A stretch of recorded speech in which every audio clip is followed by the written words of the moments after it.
সবাই যে যার মতো চলে যাচ্ছে। ত্রাণ ও পুনর্বাসন যে মন্ত্রণালয় তারা ডিক্লেয়ার করলো যে যারা বিপদে আছে তাদেরকে উদ্ধার করো। উদ্ধার কমিটি যাচ্ছে, সবাইকে উদ্ধার করে নিয়ে আসছে। এক পর্যায়ে দেখা গেল উদ্ধার কর্ম শেষ, কোনো মানুষ আর বাকি নেই। হঠাৎ করে হেলিকপ্টার দিয়ে রাউন্ড করার সময় দেখা গেল এক ভদ্রলোককে দেখা যাচ্ছে তিনি সেখানে আছেন। উদ্ধার কর্মীরা গেল, খুব চেঁচামেচি করছে যে তুমি চলে আসো, কারণ আর বেশিক্ষণ বাঁচবা না তুমি, পানি এত বেশি দ্রুত বেড়ে যাচ্ছে, তুমি চলে আসো। কিন্তু সে কিছুতেই রাজি হচ্ছে না। সে বলছে না, আমি যাব না, আমি কিছুতেই যাব না তোমাদের সাথে। আমি এত ভালো কাজ করেছি জীবনে, এত ভালো কাজ করেছি জীবনে, আমাকে বাঁচাতে ঈশ্বর ঠিক চলে আসবেন, আমি যাব না তোমাদের সাথে, তোমাদের উপর ভরসা নেই আমার। কে জানে তোমাদের নৌকাটায় যদি ডুবে যায় যাওয়ার সময়। সে কিছুতে রাজি হচ্ছে না। এই চলতে থাকলো, আবার পানি বাড়তেই আছে, বাড়তেই আছে, বাড়তে আছে, পানি একতলা পর্যন্ত ডুবে গেল। এবার আবারও উদ্ধার কমিটি থেকে খবর আসলো, তাকে যাও, তার কাছে যাও, শেষ চেষ্টা করে দেখো। আবার লোকজন চলে আসলো, আসার পরে আবার তাকে জোরাজোরি করা হলো যে তুমি চলে আসো, তোমাকে বাঁচতে হবে তো। সে বলছে আমি যাব না, ঈশ্বর ঠিক বাঁচাবেন আমাকে, তোমাদের হেল্পের আমার কোনো দরকার নেই, তোমাদের উপর আমার কোনো ভরসা নেই, তোমরা নিজেদেরকে বাঁচাও আগে, তারপর আমার কথা ভাবো। এই করতে করতে যখন চলে গেল, শেষ মুহূর্তে গিয়ে পানি একেবারে অনেকটা ছাদ পর্যন্ত চলে গেছে। ভদ্রলোক ছাদের উপর উঠে বসলেন। এবার দূর থেকে হেলিকপ্টার চলে আসলো, সেনাবাহিনীর হেলিকপ্টার। তাকে বলা হলো আমরা রশি নামিয়ে দিচ্ছি, তুমি রশি ধরে উপরে উঠে আসো, তোকে বাঁচতে হবে, না আমরা জবাবদিহি করবো কিভাবে। তো ভদ্রলোক বলছে যে না, এত পূজা অর্চনা করেছি আমি, দেবতাদের কখনো আমি রুষ্ট করি নাই, তাহলে আমাকে নিশ্চয়ই ঈশ্বর একদিন ঠিক বাঁচাতে চলে আসবেন, আমি যাব না তোমাদের সাথে। যা হওয়ার তাই হলো, পানিতে ডুবে এক পর্যায়ে লোকটি মারা গেল। মারা যাওয়ার পর যমদূতের কাছে গেল, যাওয়ার পরে বলছে যে সে মানে রেগে মেগে আছে যে তোমার সারা জীবন এত পূজা অর্চনা করে গেলাম, আর আমি জানি তুমি আমাকে বাঁচাতে শেষ পর তুমি বাঁচাতেই আসলে না, তোমার পূজা অর্চনা করে লাভ কি? আমি আরেকবার যে পৃথিবীতে যেতে পারি না, তোমার আর কোনো পুজোই করবো না। ঈশ্বর বলছে যে মূর্খ, তোমাকে বাঁচাবার জন্য প্রথম যে নৌকাটা গেল কে পাঠিয়েছিল? তারপর যে স্পিড বোট গেল কে পাঠিয়েছিল? হেলিকপ্টার যারা তো উদ্ধার করতে গেছিল তারা কে পাঠিয়েছিল? বোঝাতে চাইলাম ঈশ্বর সবার মধ্যেই আছেন। আমরা ফাইনাল যে কথাটা বিশ্বাস করো, God help themself who help, God help those who help themselves.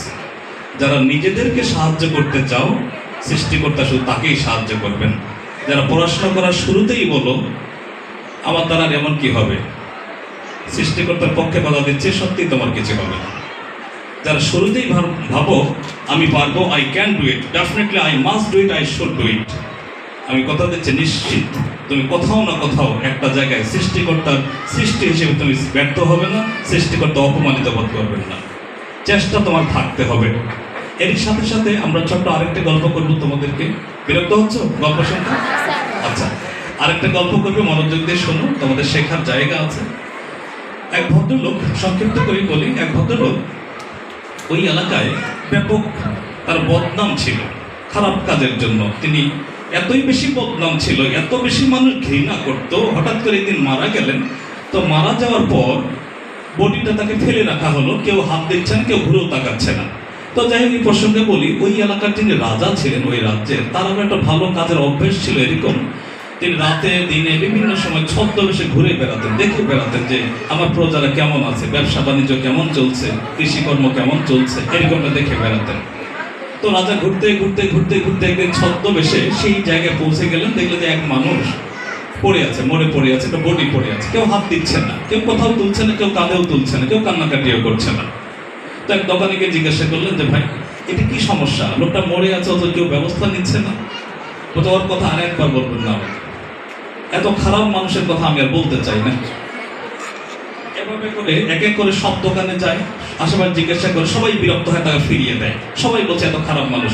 Finally একটা জায়গায় গিয়ে তিনি রিকোয়েস্ট করলেন যে ঠিক আছে, আমি আর জিজ্ঞাসা করবো না আপনাদের, আমাকে শুধু এইটুক বলেন তার বাড়ির ঠিকানাটা দেন, আমি তার বাড়ি পর্যন্ত পৌঁছে দেই। তো বাড়ির ঠিকানা পাওয়া গেল, তিনি লাশটাকে জড়িয়ে কাঁধে তুলে চলে গেলেন। বাড়ি থেকে নক করার সাথে সাথেই এক ভদ্রমহিলা বাড়ি থেকে বেরিয়ে আসলেন। তো ভদ্রমহিলা বেরিয়ে এসে তাকে দেখানো হলো, তাকে চিনেন কিনা? বলছে হ্যাঁ আমার স্বামী।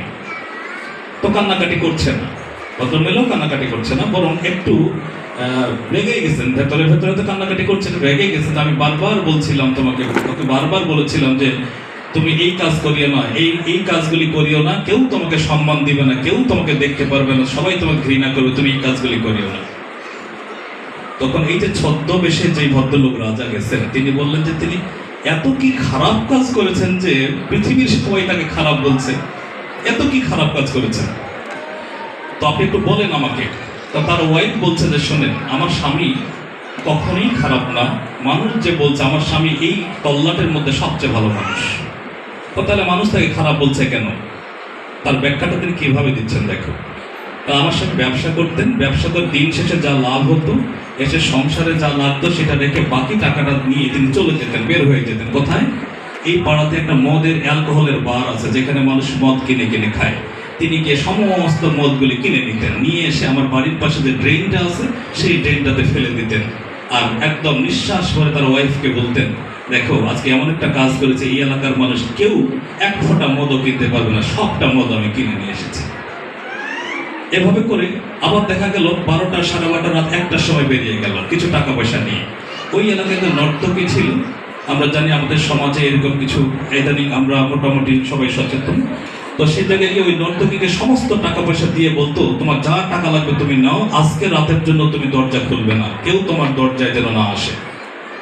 তো এসে ওয়াইফকে বলতো যে আজকে আমি অনেকগুলি সংসারে শান্তি ফিরিয়ে এনেছি, আজকে কেউ ওই নর্তকীর কাছে যাবে না, সব টাকা দিয়ে তাকে আমি মোটামুটি তাকে বুঝিয়ে এসেছি।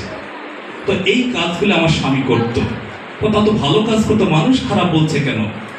মানুষ খারাপ বলছে কারণ মানুষ তার ভেতরে উদ্দেশ্যটা জানতো না, মানুষ শুধু তাকে মদের দোকানে যেতে দেখতো, মানুষ শুধু তাকে নর্তকীর বাসায় যেতে দেখতো, কিন্তু মানুষ এটা জানতো না তিনি আসলে কি কারণে যান। তো আমি তখন তাকে বলতাম যে তুমি এই কাজগুলি করছো, পৃথিবীর কেউ তোমাকে সম্মান করবে না, সবাই তোমাকে খারাপই বলবে। তখন আমার স্বামী বলতো, পৃথিবীর মানুষ খারাপ বলুক, তাতে কিচ্ছু যায় আসে না, তুমি দেখো একদিন আমার এই লাশটাকে কাঁধে নেওয়ার জন্য ঠিক এই রাজ্যের রাজা চলে আসবেন। যে ভদ্রলোক কাঁধে করে তাকে নিয়ে এসছেন তিনি ছিলেন ছদ্মবেশী রাজা, তিনি ছদ্মবেশী প্রজাদের দুঃখ সুখের গল্প শুনে বেড়াতেন। তাহলে বোঝানোর চেষ্টা করলাম, তুমি যদি সত্যিকার অর্থে ভালো কোনো কাজ করো, তোমার ফল কিন্তু ভেতরে ঠিক জায়গা মতোই তোমার হাতে এসে পৌঁছে যাবে। তাহলে বোঝা গেল মোরাল অফ দ্য স্টোরিটা এমন যে তুমি মাস্টার্স করছো, অনার্স করছো, it doesn't matter, matter is that তুমি এই পৃথিবীর একজন যোগ্য মানুষ হিসেবে নিজেকে প্রমাণ করবার চেষ্টায় ব্যস্ত। এবং বিশ্বাস করে আমি বারবার যে কথাটি বলি, পৃথিবী এত গতিতে ঘুরছে, এত গতিতে ঘুরছে, তুমি যে ঠিক তার সাথে তাল মিলাতে না পারো, কোথায় কোন কর্নার একটা জঞ্জালের মতো ফেলে রেখে চলে যাবে তুমি বুঝতেও পারবে না।